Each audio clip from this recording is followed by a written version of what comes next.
Greetings, my YouTube family and conflict warriors. Welcome back to part 2 of a 2-part episode called How to Fix Workplace Conflict Forever. Do you often wonder how you can resolve disputes and conflicts at work? Yes. Have you ever been caught in the middle of an uncomfortable situation, disagreement, and simply didn't know what to do? Yes. Do you want to know how you can transform your workplace tension into teamwork? Yes. Well, look no further, because today I'm going to talk to you about 3 actionable strategies that you can do right now to fix workplace conflict forever. Imagine what you could achieve as a team. Imagine what you could achieve as a leader. I want you to write your thoughts in the comments below. Let's turn your dreams into a reality. Are you ready? Yes. Let's get started.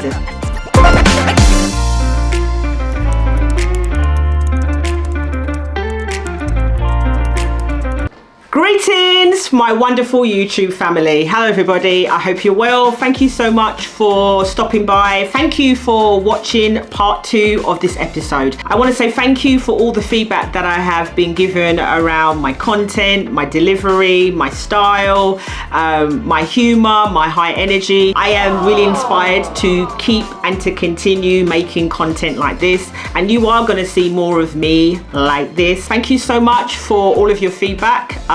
Enough love keeps me motivated as well to continue to create content for you all.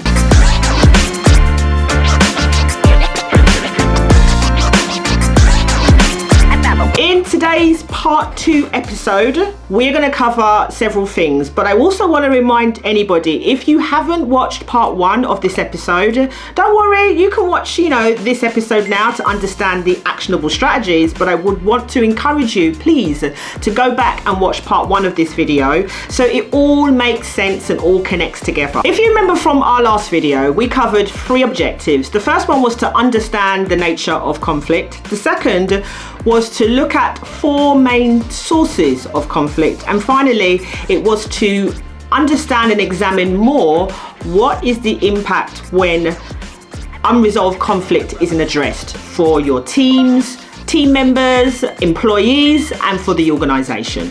Now in this episode, what we're going to be looking at is 3 actionable strategies that you can do right now, which is going to fix workplace conflict forever. Yeah, man, it will.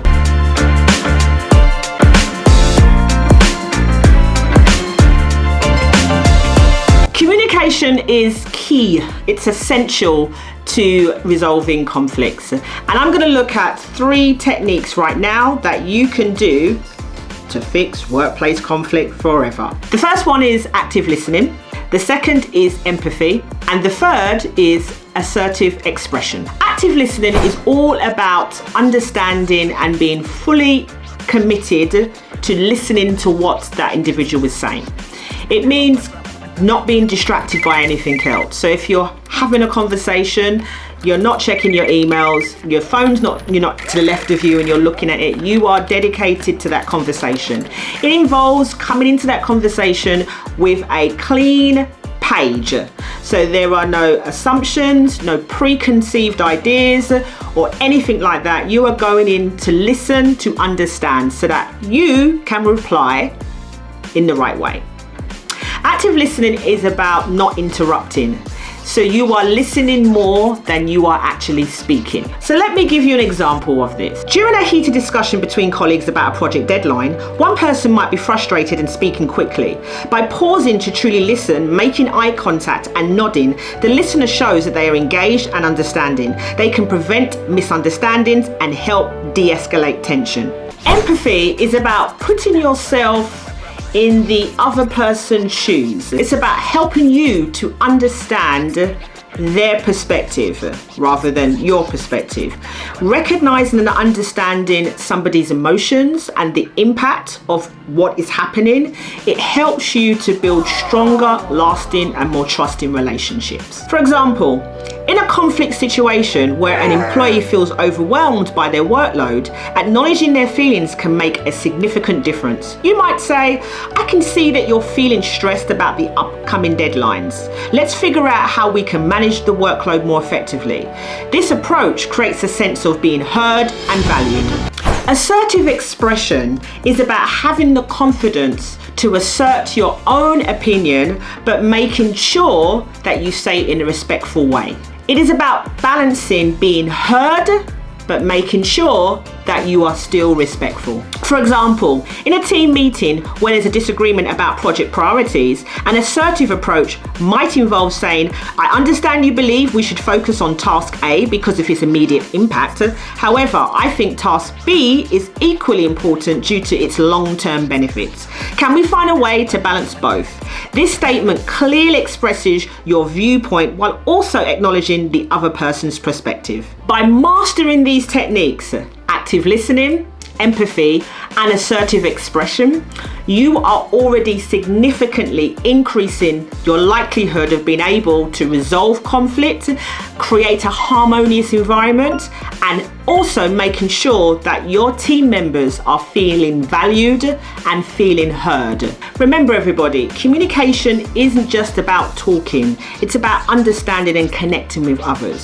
So let's keep those light bulbs of understanding glowing bright.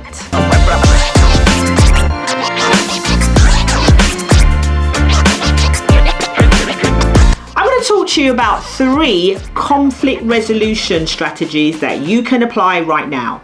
You have negotiation, mediation, and collaborative problem solving. Negotiation is where you're looking to come to a mutually beneficial agreement with 2 parties. It's about finding a solution that mutually benefits all parties that are involved. For example, 2 departments are fighting over budget allocation. Through negotiation, they can find a compromise that satisfies both parties' primary needs. The key steps in negotiation include identifying interests, exploring options, and finding a middle ground. Mediation involves inviting a neutral third party into the discussions. This typically happens when emotions are running high and communication has broken down. For instance, if 2 members are in constant disagreement, their conflicts might be affecting the entire team's morale. A mediator can step in to help each party understand the other's perspective and work towards a solution that benefits everyone. Mediation is effective because it provides a structured environment for resolving conflicts, allowing for open communication and mutual respect. Collaborative problem solving. Now, this is one of my favorite conflict resolution techniques. It's where we all come together to collectively discuss to find a win-win for everybody. Let's look at an example. In a project team with different opinions on strategy, collaborative problem solving can lead to innovative solutions that incorporate diverse perspectives. For example, one team member might suggest a traditional approach while another advocates for a more innovative strategy. By working together, they can develop a plan that leverages both perspectives. Collaborative problem solving is a powerful tool because the strategy allows for conflict to be turned into an opportunity for growth and innovation.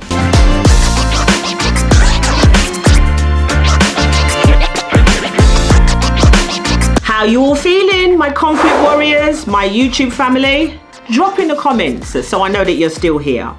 All right, so we're on to the final actionable strategy that you can do right now to fix workplace conflict forever. We're going to be looking at what you can do to build a positive workplace culture. And for those of you who don't know, I have done another video about what I'm going to speak about now, which is in so much more depth. Okay, so we're going to be looking at 3 activities or techniques that you can do right now to boost, to increase, to create, to build a workplace culture which is more positive. Fostering a positive work environment really helps to do a couple of things concerning conflict. It helps to prevent conflict happening, but it also helps to make them easier to resolve when they do arise. The culture that you're providing or that you're creating is built on open communication, mutual respect, active listening. It's built on a sense of inclusiveness. Everybody's ideas are valued, everybody's input's heard. You as a leader are making your team members feel more valued and feel more heard. Creating an environment where employees feel comfortable sharing their thoughts and concerns can significantly reduce the likelihood of conflicts escalating. Regular feedback sessions and open door policies can foster a culture of transparency and trust. According to Gallup, highly engaged workplaces see a 41% reduction in absenteeism and a 17% increase in productivity.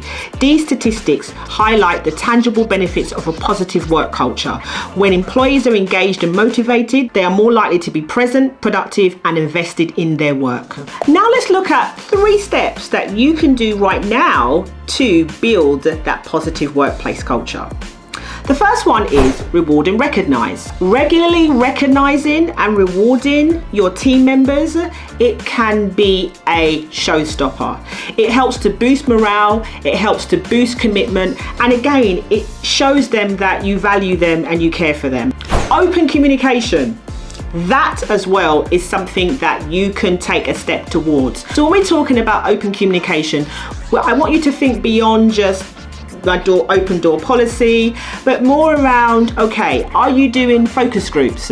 Do you have upward feedback? Do you like employee satisfaction surveys? Do you have engagement surveys?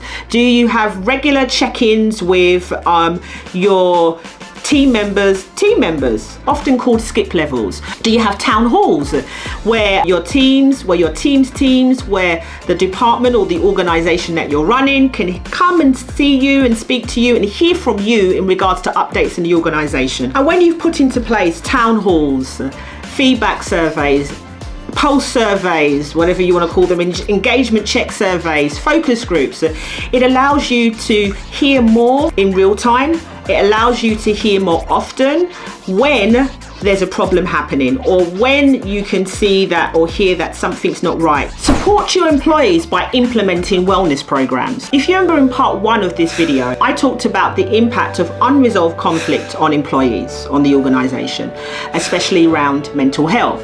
So being able to focus on wellness activities, it could be bringing in people from the health industry, bringing doctors in, nurses to be able to do blood tests, health checks, and it also could be things like promoting and advocating wellness days, to eat well, to live well, to drink well, to feel well. You can also consider workshops, stress management workshops, have conflict workshops, conflict resolution programs to help. So this could be all part of your wellness program or your wellness initiative.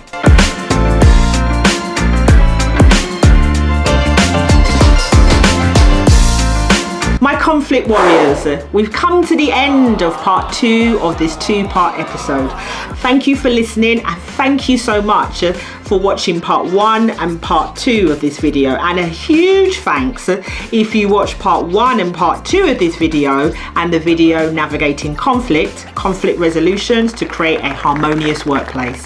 Big up yourself. Part 1, we looked at understanding the nature of conflict, where the sources of conflict comes from, and what happens when you don't resolve conflict and the impact it has on your teams, team members, and the organization.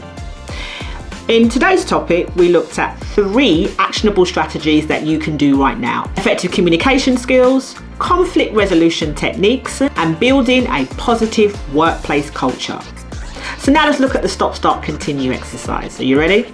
Yes. What are you going to stop doing so that you can become that conflict warrior? What are you going to start doing? What strategy did we talk about today and technique that we talked about today, or even in part 1, that you want to start doing differently? Could it be practicing active listening? Could it be implementing a wellness program? What are you going to continue to do? I want you to recognize what you have done well so far and remain committed and consistent in applying those practices. So we have come to the end.